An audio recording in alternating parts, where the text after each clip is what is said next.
ID. A Soviet immigrant pursuing the American dream, clearing his land to build a home. And the neighbor, he says, standing in his way. Stop cutting trees. Then... What's going on there? Well, the neighbor assaulted me and I shot him. Was he acting in self-defense? He acted like a gangster, like a tough guy, like a mafioso. Or was he just out for revenge? Vilkin saw himself as this sort of modern-day Dirty Harry. Go ahead.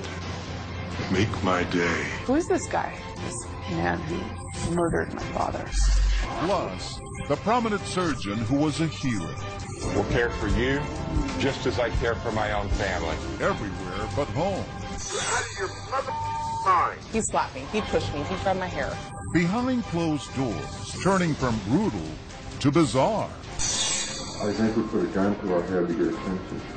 Look at my face. You see a man driven to insanity. What lies beneath? Welcome to 2020 on ID. I'm John Quinones. It can happen in an instant. Someone snaps with tragic, even deadly consequences. And in the aftermath comes the realization that a hidden rage was simmering just beneath the surface.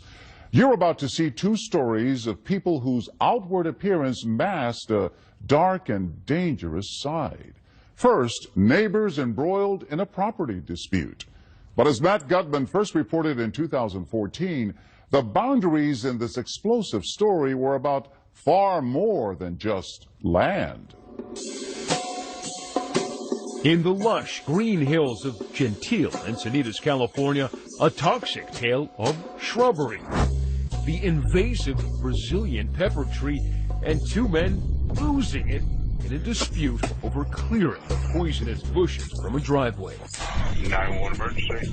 My partner just got shot. Please come to Lone Road. Please hurry, hurry. He's bleeding. He got shot in the head. For Evelyn Zeller, March 28, 2013 began as a beautiful day.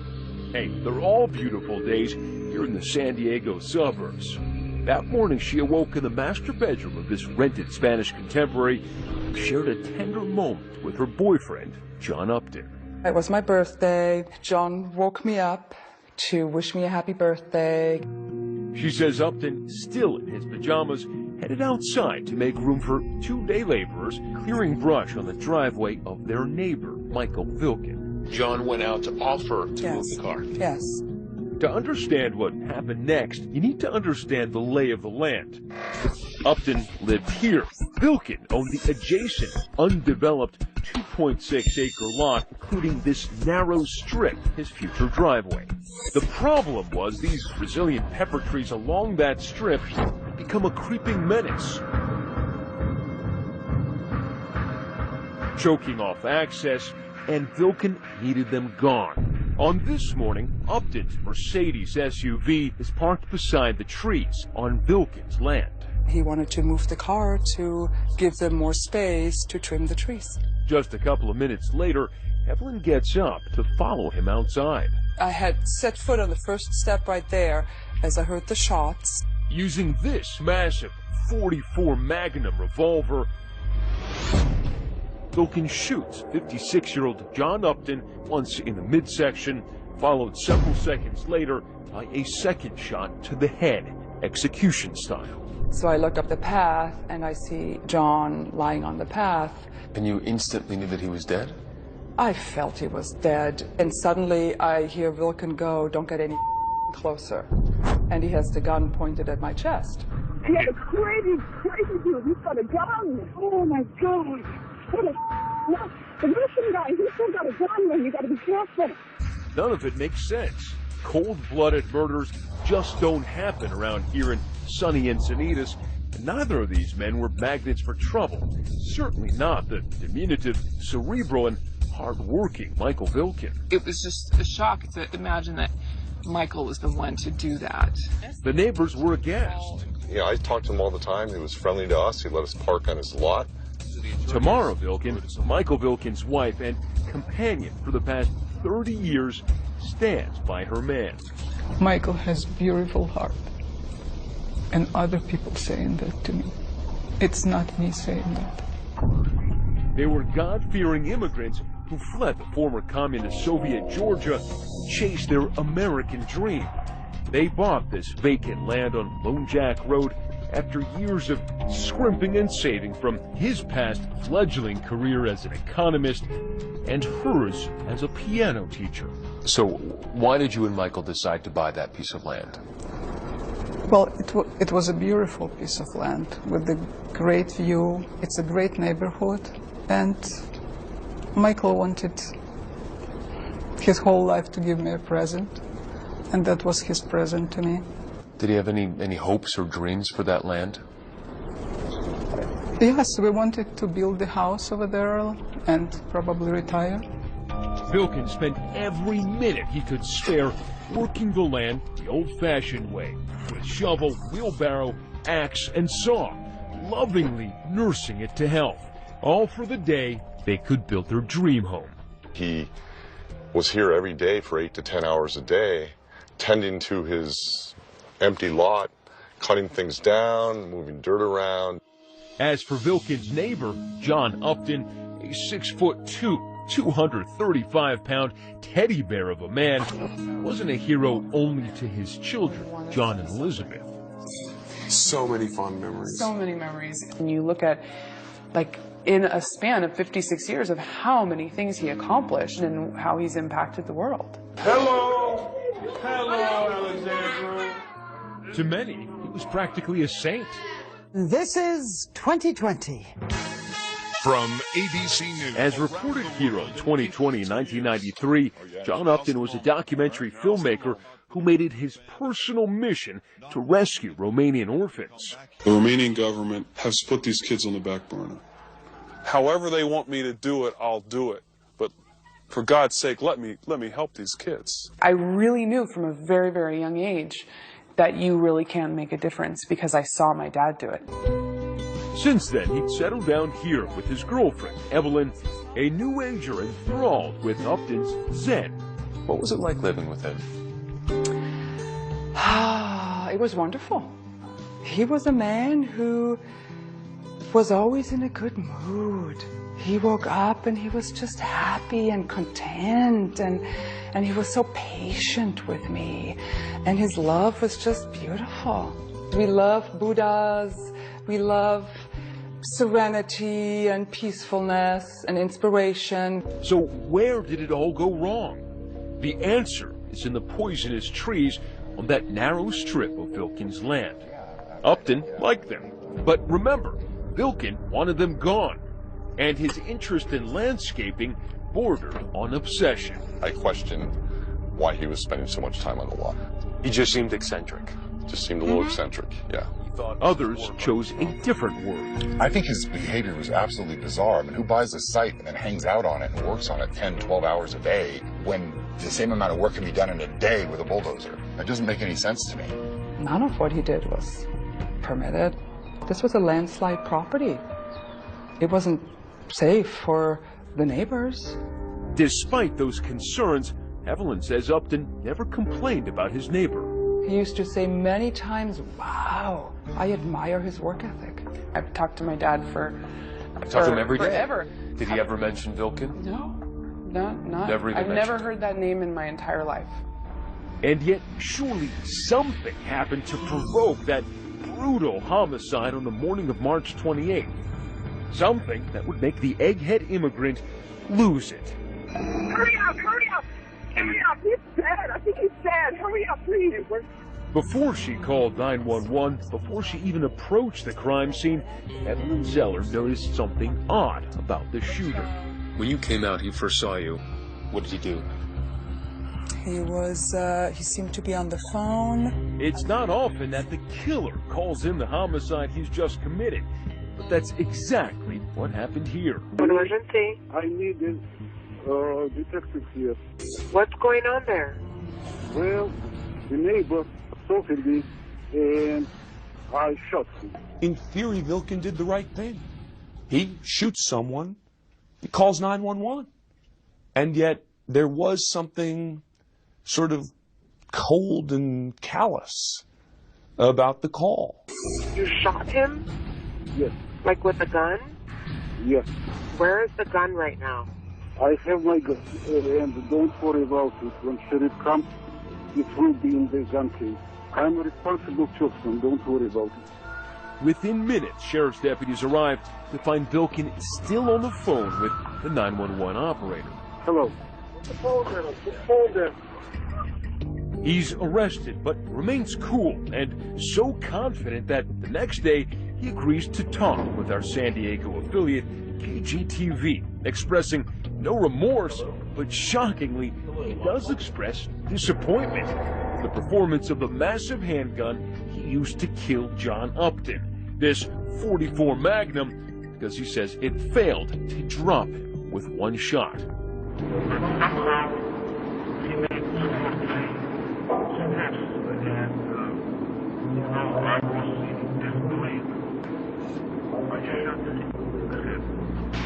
Michael Vilkin's mission to rid his driveway of Brazilian pepper trees had somehow opened the door to a dark place in his mind where he could justify taking a man's life.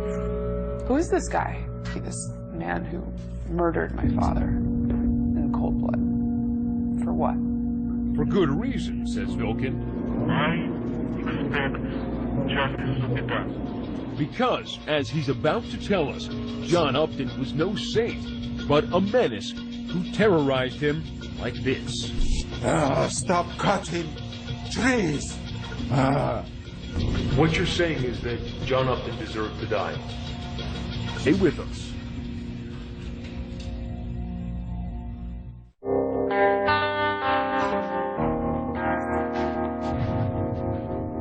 One year after blowing away his neighbor with a cannon of a handgun, Michael Vilkin is on trial. The stakes are high, a total of 50 years to life if convicted of first-degree murder.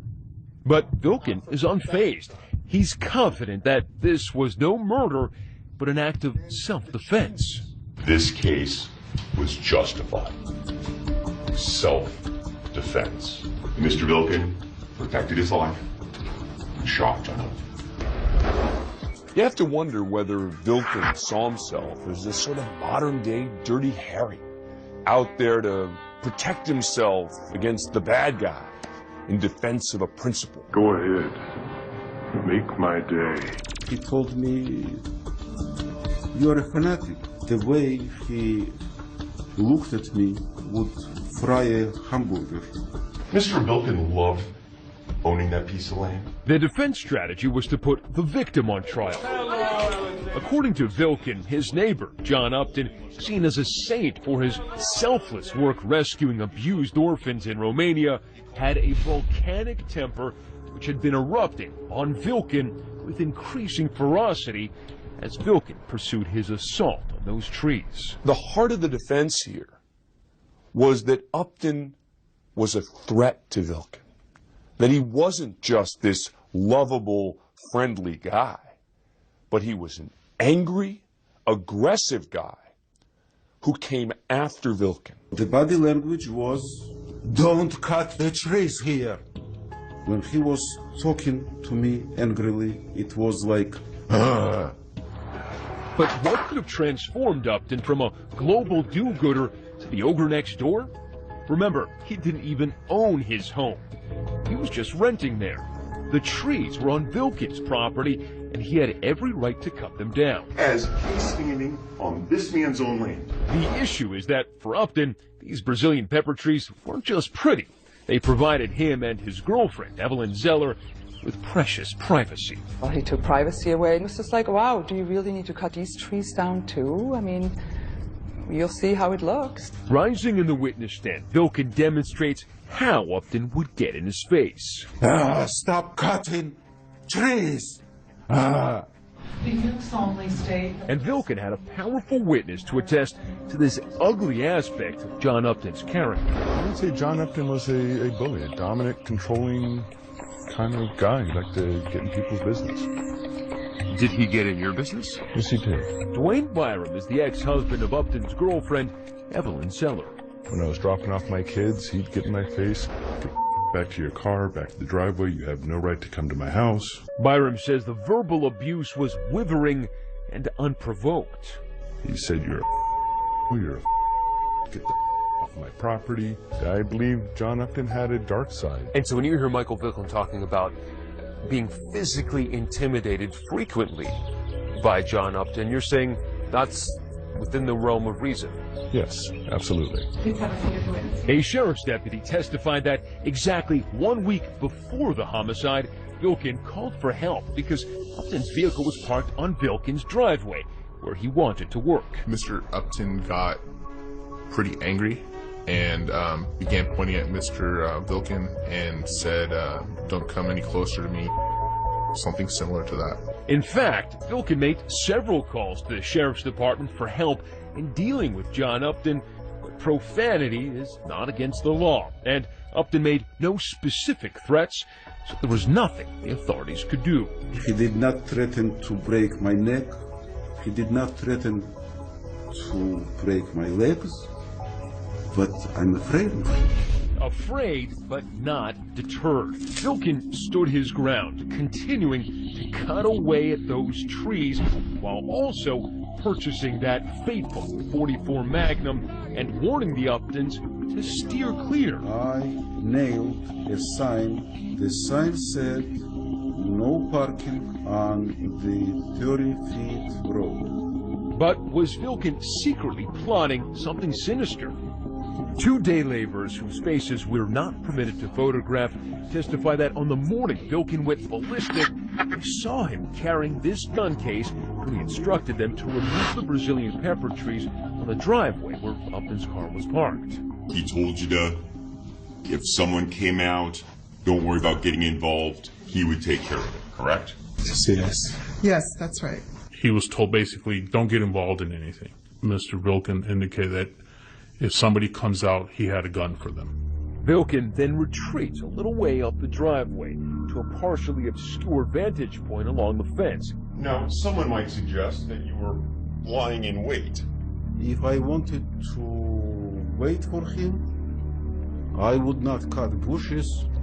I would grow the bushes, and with a rifle, I would wait in the bushes. And sure enough, within minutes, Upton emerges from his home. And he told you he was going to move his car, correct? I see it. Yes, that's right. I was just afraid to go to work there. Okay. Afraid of? Of John Upton. I was just very concerned that he might do something very dangerous. I took the gun out of the gun case and stuck it in the waste bin. Why did you do that? I was getting ready for eventual confrontation. The prosecution had already put on a parade of witnesses to show premeditation. Sheriff's deputies turned Vilken's claim of self-defense against him, saying he contacted them 5 times with questions about his right to carry a gun and stand his ground on his land. He was asking when it was legally justified to carry a firearm on his property and when he was justified in using it. Ironically, no witness may have been more damaging to the defense than Vilken himself. Detached, showing zero empathy for his victim, he coolly recounts the morning of March 28th. John Upton came out of his house and bullied him for the last time. When he was about 10 feet away, I saw a pistol in his right hand. It was like 1 second, and I pulled out my revolver and shot him. But in fact, there was no pistol in Upton's hand, just a BlackBerry. As a practical matter, in a case where you're claiming self-defense, with these facts, Vilken almost had to testify. And yet, he was a pretty terrible witness. He calls the police. Vilken's attorney, Richard Burkon, argues it was self-defense. Remember, Vilken did not run. He stayed and called 911 himself. He could have planned this in such a way that he could have been on a plane to Russia before anybody showed up. But he stood there and he stuck around because he believes and he knows he did what he had to do. As the trial winds down, tomorrow Vilkin's faith in her husband and God remain unshakable. And I think everything is in God's hands, right now, whatever he decides. She waits for justice in the sweltering heat of this lonely parking lot outside the jail. And he stood there before the angel. And as she reads the Bible, we visit with a man who thought he could skip that part about thou shalt not kill. Mr. Vilkin, hello. Hello. Are you hopeful? I'm always hopeful. But would the jury see a man just trying to stand his ground or a stone-cold killer? Has the jury reached verdicts? Yes, we have. Stay with us.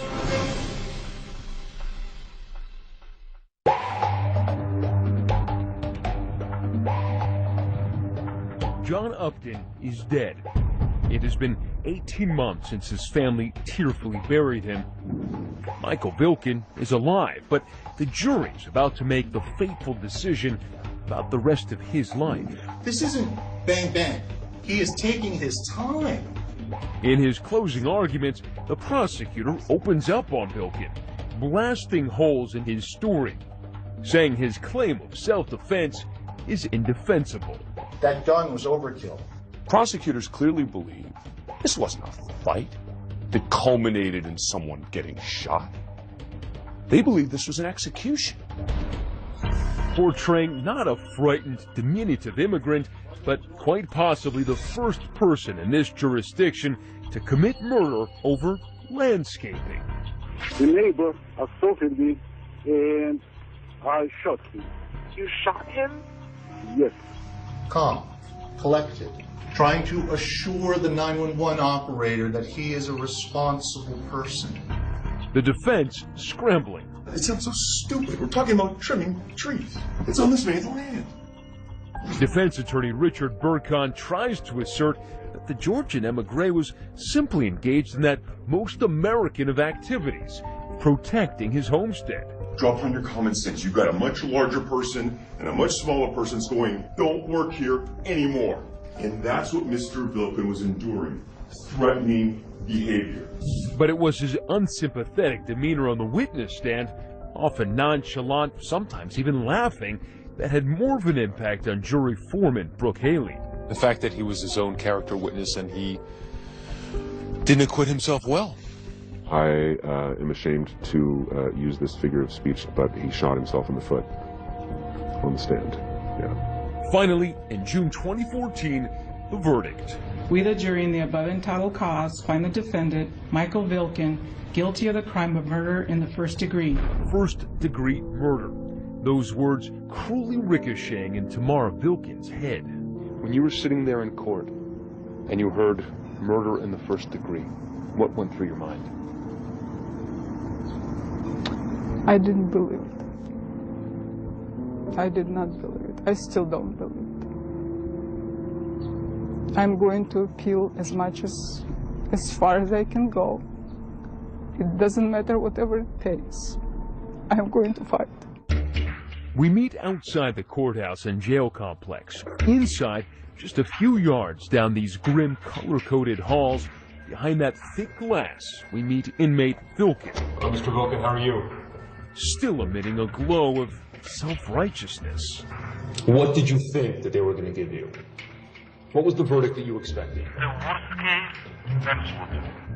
Vilkin says when he bought that land, he felt like a citizen farmer, nurturing it until he was ready to build. Why was it so important to you? What were your dreams for that land? I wanted to clear the land from the wood and to build the house there. Those fuzzy dreams, he says, were soon uprooted by his fear, or was it enmity for that bear of a neighbor, John Upton? Did he ever raise a hand at you? No, he did not. But I was afraid of him, really afraid, because he was roaring at me, he was yelling at me. On the stand and in person, you don't seem like someone who is afraid. Understand? Well, you didn't show any emotion. You never showed that you seemed afraid. I'm not a Hollywood actor. But in Vilkin's mind, he embellished the neighbor feud into a Hollywood mobster movie, starring John Upton as the villain. He acted like a gangster, like a tough guy, like a mafioso. What you're saying is that John Upton deserved to die. No. I'm saying that I saw a mafioso and I was afraid of him. Mr. Vilkin, it sounds, no offense, but it sounds like you're detached from reality. This was a fight over shrubbery. This had nothing to do with mafia. No. He encroached on the road. So you expected to shoot him? I expected to act in self-defense. Regrets? Not even a few. If you spit in my face, I will not just turn around and leave. You don't turn the other cheek. No. No. And Upton was, figuratively speaking, was spitting in my face the whole year. But probe beneath all that bravado, and it's clear Vilkin knows he shattered the person he loves most. Do you feel badly for your wife? For tomorrow? Yes. Yes, of course. Because you know that this has destroyed her. She loves you more than anything in the world. I know. When you think of your dream plot of land, what do you think of it now?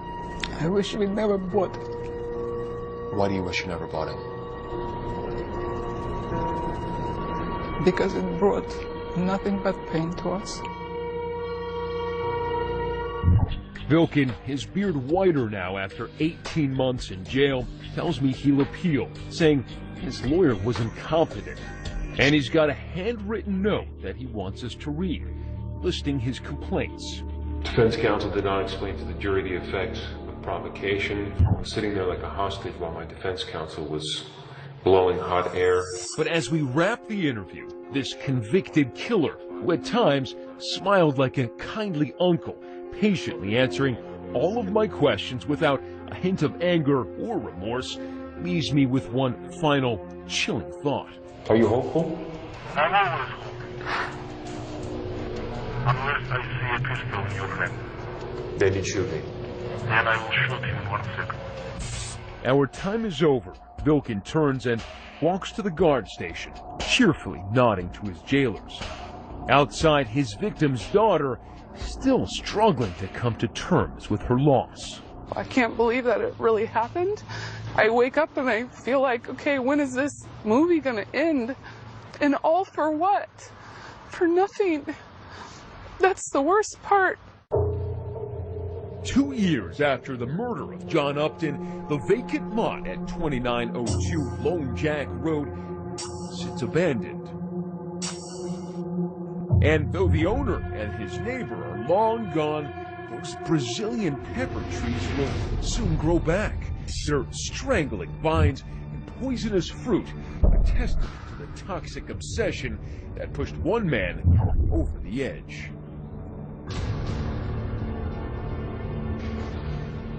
John Upton's father and children later filed wrongful death civil lawsuits against Michael Vilkin. Vilkin has denied the allegations. Up next, a famous surgeon basking in the public eye. The Brown Hand Center will care for you just as I care for my own family. But when the spotlight is off, I think we put a gun to our head to get attention. He's gone nuts. We're probably going to have to restrain him further. Stay with us.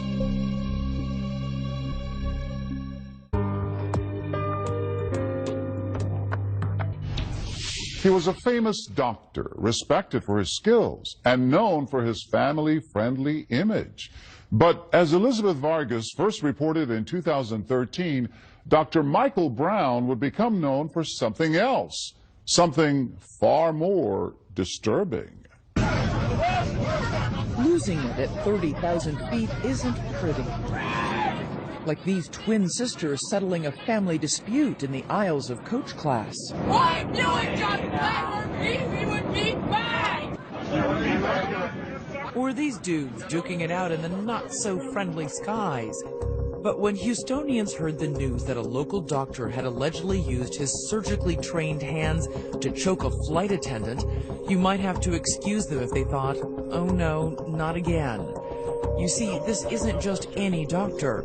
His name is Michael Brown. Guys, no pictures. It's ridiculous. And in recent years, he's had more appointments in courtrooms than operating rooms.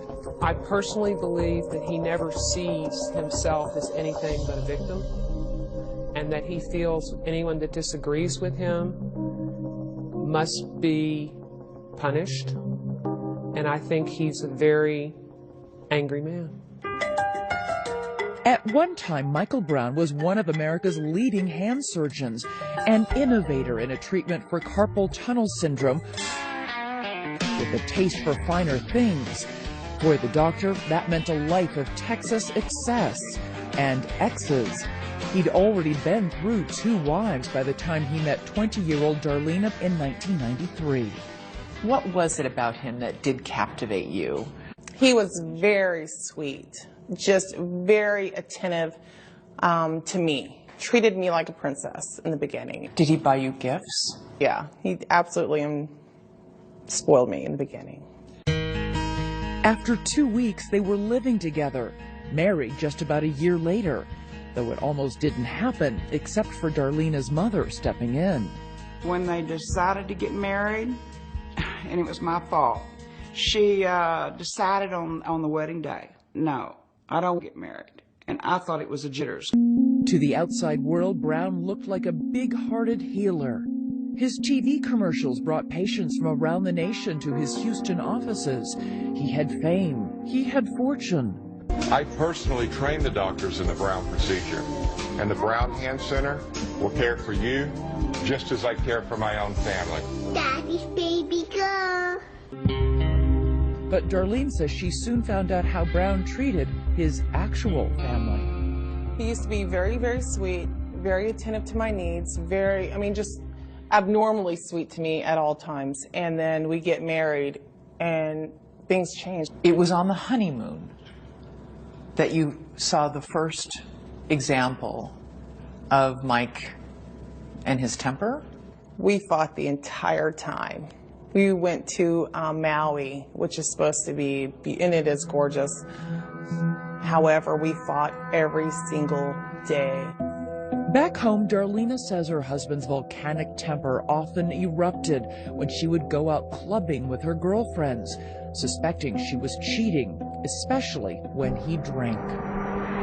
Add to that volatile mix the doctor's beloved gun collection. Darlena was frightened, and after an early separation, she says things only got worse. What happened when you moved back in? That's when the abuse started. He slapped me, he pushed me, he grabbed my hair, hit my head up against the wall. Why did you stay in that house? He mentally brainwashed me.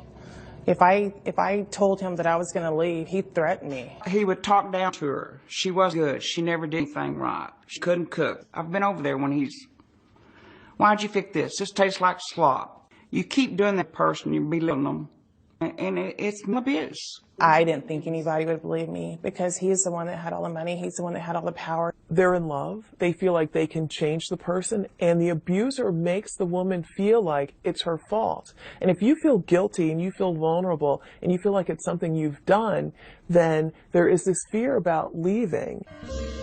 By the year 2000, Darlena and Dr. Brown were still a couple with one baby and another on the way.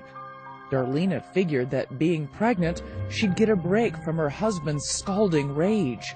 She figured wrong. So what happened toward the end of your pregnancy, the incident that finally blew the lid off? I'm watching a show on TV at about 10 o'clock, and here he comes into the door. Mike comes in, and he immediately starts yelling that I don't love him. And I go into the kitchen, and I grab the phone, like I always did, to call my mom. And he grabs the phone from me and starts beating me over the head with the phone. She claims he grabbed her by the hair, dragged her into the bedroom. We had a 4-poster bed, and I saw the bedpost on the floor, and I'm like, oh no, this is going to be bad. And I was so used to it, though. Really? Yeah, I was used to it, which is just crazy. But the next thing I know, I'm on the ground and he's sitting on my stomach, being 7 months pregnant, telling me that I am effing not going to have that baby. He took the bedpost and was just beating me over the back with the bedpost. She managed to escape, but says he now started shooting one of those guns. Luckily, he missed. She was able to call 911. I can't even open my right eye. I'm bleeding. I'm trying to get pregnant. Her face was all swollen. Her mouth was huge, and we'd beat on her head. They had the long bedposts that are on their bed. Had this huge bedpost mark. I'm sorry. All the way down her back. Soon after, Dr. Brown was arrested. This is police video right after Dr. Brown was taken into custody. He's going nuts. We're probably going to have to restrain him further. Smashing his head against the squad car window. The very last abuse that he did on me, it made it totally public. It was in the news, and I was in the hospital for 3 days. And at that time, I felt that, you know what, everybody knows about it. This is my way out. Brown was charged with assault, and Darlena filed for divorce. As the separate proceedings worked their way through the courts, evidence turned up showing Dr. Brown's alleged behavior going from the belligerent to the bizarre. I think we put a gun to our head to get attention. Maybe a little bit, but we know it's futile. That's Dr. Brown, recorded on his own video camera in 2001. Why is he holding a gun to his own head? He claimed he was simply working on a Hollywood script. People that do commit suicide, they don't do it to hurt people or because they want to do it or because they're cowards. They do it because they are being tortured in agony. And that's the only way to stop the pain. But Darlena doesn't buy it. She says it's evidence of a man on the edge. So that scene we see on this videotape was actually what you were seeing on a pretty regular basis inside this house? This, Yes. the prominent Houston doctor, was Yes. what he was really doing behind closed doors? Yes. Pretty scary. Dr. Brown claims he acted in self-defense the night he was arrested, but the jury doesn't believe him. Darlena won a $3 million divorce settlement. He can't hurt me this time, because everybody knows. I think if you had to describe Mike in one word, it would probably be misunderstood. Brown's lawyer is Brian Weiss. It was his continuing bad choice in women, particularly a profile, if you will, of the same woman who would repeatedly show up in his life, somebody looking to get paid, somebody who viewed Mike as an ATM. Though he turned down our request for an interview, Dr. Brown did speak in this deposition. Darlena lied on the witness stand. Her mother lied on the witness stand the day of the trial, and the jury believed Darlena and not the truth. Ultimately, he pleaded no contest to aggravated assault charges in exchange for 10 years probation and set off to resume his life. But the doctor's inner demons would not be silenced.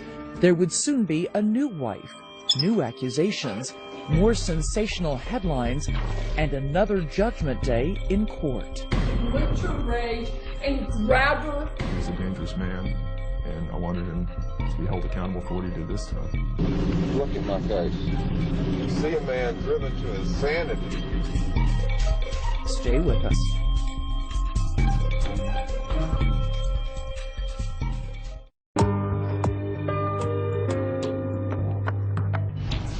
Dr. Michael Brown's once charmed life has taken a hit. He pled no contest to assaulting his former wife, Darlena. Now, as Elizabeth Vargas picks up the story, this surgeon may be down, but he's hardly out.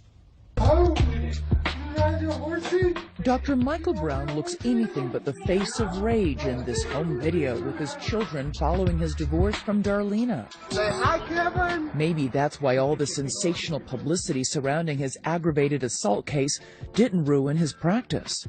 The caring father, the passionate CEO, somebody who has done so much good for so many people. Dr. Brown's patients either don't know or don't care about his personal controversy. After his 2001 divorce, Brown's business thrives. Several new offices open. He's got a private plane, new homes, and things were going great. That is until he was called before the Texas Board of Medicine. It seems the private plane wasn't the only way the good doctor was getting high. He certainly seemed to have a problem with cocaine, and that's how he ultimately lost his license. Even though his license was revoked, Brown continued to live a charmed life. My baby got me a king throne chair. There was a beautiful new wife, Rachel, and a new family and more children. Dr. Brown polished his image, distributing these photos from a self-published book, showcasing swanky parties, social events with luminaries like President Bush. Brown even won a humanitarian award, but once again, behind the scenes, the picture-perfect marriage was collapsing.